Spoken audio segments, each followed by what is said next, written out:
Seguimos en esta parte del programa. Quiero darle la bienvenida ahora a Jordi Cañas, eurodiputado, que está con nosotros en este momento, porque en un principio recuerden que el régimen de Venezuela había invitado al Parlamento Europeo para que fuera veedor, para que fuera a presenciar a las elecciones de este domingo. Sin embargo, el Parlamento ha dicho, y lo acaba de reiterar, que no envía ninguna misión de observación a Venezuela, que si algún eurodiputado va a este proceso electoral del domingo, lo va a hacer a motus propios. Diputado, bienvenido, gracias por acompañarnos. No, gracias a vosotros y Tania por invitarme. Buenas noches. No, siempre es un gusto tenerle. Ya sabemos que no van a ir a este proceso electoral de Maduro, que no es, digamos, a decir de muchos representantes de gobiernos, un proceso legítimo, ni transparente, ni va a ser reconocido. ¿Esta es la posición del Europarlamento? Sí, sin duda, y absolutamente mayoritaria. Esto no son unas elecciones democráticas, esto es una farsa electoral. No es ni siquiera un fraude. El fraude sería un mal recuento, una voluntad de alteración de las elecciones. Pero es que todo en sí, toda la convocatoria, todo el procedimiento, todo el entorno donde se celebran esas elecciones evidencian que son una farsa. Y este Parlamento mayoritariamente decidió que no iba a ser una coartada y no iba a legitimar unas elecciones que estaban orquestadas con el único objetivo de legitimar un régimen dictatorial, y evidentemente un Parlamento democrático como el Parlamento Europeo no va a caer en esa trampa. Ahora, diputado Cañas, ¿qué va a pasar a partir del mes de enero cuando en Venezuela se tengan dos parlamentos? Porque nos guste o no los va a haber. Uno va a montar Maduro a partir de este domingo y otro, el que preside Juan Guaidó, que lo hace presidente interino de Venezuela. ¿Qué va a pasar con esta circunstancia de tener dos parlamentos? ¿Y qué va a pasar si se concretan las amenazas del chavismo, que no se ha realizado el acto del domingo y lo único que hacen en las últimas horas es amenazar que van a poner preso a todo el mundo? Bueno, en primer lugar, yo creo que hay que tomarse muy en serio las amenazas de un régimen que está acusado de crímenes de lesa humanidad. Hay que recordar que el contexto político en Venezuela, además del contexto terrorífico, económico y humano y sanitario, el contexto político es el de un país donde existen una gravísima violencia política contra la oposición democrática, ejecuciones extrajudiciales, desapariciones forzadas, detenciones arbitrarias. Y la propia Organización de las Naciones Unidas ha calificado a este régimen y lo ha acusado de crímenes de lesa humanidad. Por lo tanto, las amenazas de este régimen hay que tomárselas muy en serio y hay que estar muy preocupado. Evidentemente, la actual Asamblea contaba, a pesar de las presiones, a pesar de la persecución, con la legitimidad y el blindaje de ser una Asamblea electa democrática. Y es cierto que en enero vencía su mandato. Estas elecciones podían perfectamente no haberse celebrado si el régimen hubiera deseado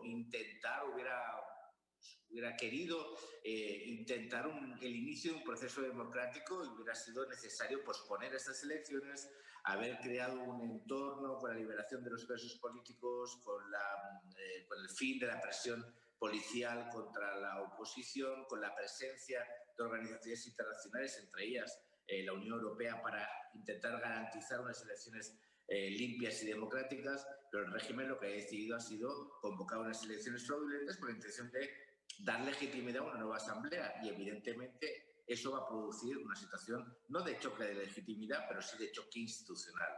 También es cierto que lo que pase en el exterior dependerá cómo decida la oposición democrática en Venezuela actuar. No sabemos si va a tener la voluntad de prorrogar el mandato de la Asamblea, dado que estas elecciones son un fraude, son fraudulentas y son una verdadera farsa electoral. No sabemos exactamente cuál va a ser la voluntad. Parece que hay algunas, no dudas constitucionales, pero sí interpretaciones. La Constitución no, digamos que no limita o no había pensado en esta situación, y hay que ver primero cómo la oposición democrática decide actuar y a partir de ahí cómo los países o las organizaciones internacionales acaban decidiendo si mantienen la legitimidad democrática en la asamblea vigente o, por un lado, se produce una situación de vacío de poder en el cual el único órgano democrático que se reconocía internacionalmente, que era la Asamblea, el presidente claro. y el gobierno interino. Claro, pero es que también dependerá de cómo la oposición democrática decida continuar el proceso, ¿no? Claro, claro, pero fíjese que no digo que me preocupa, pero es algo que entonces no está definido, es decir, no hay una estrategia concreta en relación a qué va a hacerse, es decir, la oposición ha dicho que va a estar allí porque no hay unas elecciones claras, transparentes ni verificables, que es lo que se ha pedido, tanto por sectores opositores como por la comunidad internacional. Si estas condiciones no se dan, la legitimidad la sigue teniendo la asamblea que fue elegida por más de 14 millones de venezolanos. Es decir, la comunidad internacional había señalado y han señalado en muchos casos particulares que se va a seguir reconociendo, digamos, estos representantes. Ahora, usted me dice que esto habrá que definirlo. No, yo le puedo explicar, yo si quiere le doy, más que mi opinión, lo que a mí me gustaría. A mí me gustaría que se mantuviese el reconocimiento a la Asamblea vigente. Esa sería mi deseo, que hubiera continuidad y hasta que no hubiese unas elecciones democráticas reales en Venezuela, que la Asamblea mantuviese su mandato. Es lo que a mí me gustaría, pero usted supongo que no solo quiere escuchar lo que a mí me gustaría, sino cuál es el debate. Y hay un debate de legalidad. Evidentemente, claro, primero la Asamblea tendrá que decidir formalmente su continuidad y determinar que su voluntad es de prorrogar su mandato hasta que no se celebren.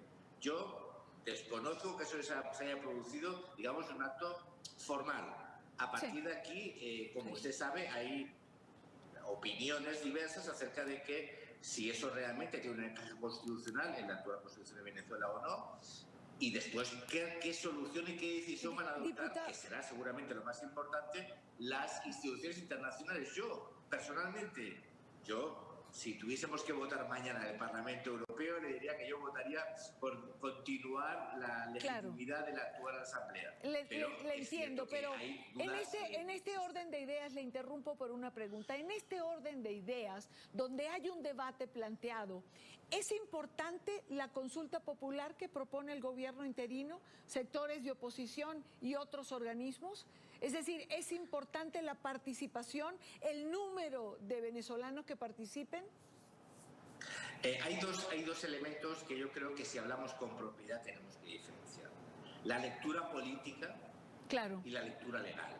La lectura política, obviamente, mientras más participación, mientras más movilización, mientras más capacidad tenga la oposición de movilizar a millones de ciudadanos, más carga de legitimidad, digamos, se asumirá. Pero hay un tema que es la lectura política, que es muy relevante, porque en el fondo, fíjese, realmente esta Asamblea ha mantenido la llama de la democracia en Venezuela porque internacionalmente se ha decidido que es la depositaria de la legalidad democrática. Y por lo tanto, lo que pueda suceder en la consulta que haga la oposición va a ser muy relevante, pero es obvio que de igual manera que hay dudas razonables, bueno, razonables no hay ninguna duda de que esta consulta organizada por el chavismo es una farsa. También es cierto que esta consulta, para tener, digamos, la legitimidad democrática, pues también adolece de una falta de mecanismos de control, de verificación, porque en el fondo es imposible, no se le puede exigir a esta consulta, que tiene una función política, que tenga una carga de legitimidad democrática. Claro. La lectura es política, evidentemente, en eso coincido con usted. Y la pregunta iba en ese sentido. Políticamente siempre es importante apuntalar y tener una participación que lleve a pensar que igual ese número de venezolanos es el que sustenta al gobierno interino. Diputado Cañas, como siempre, gracias por tenerla en el programa.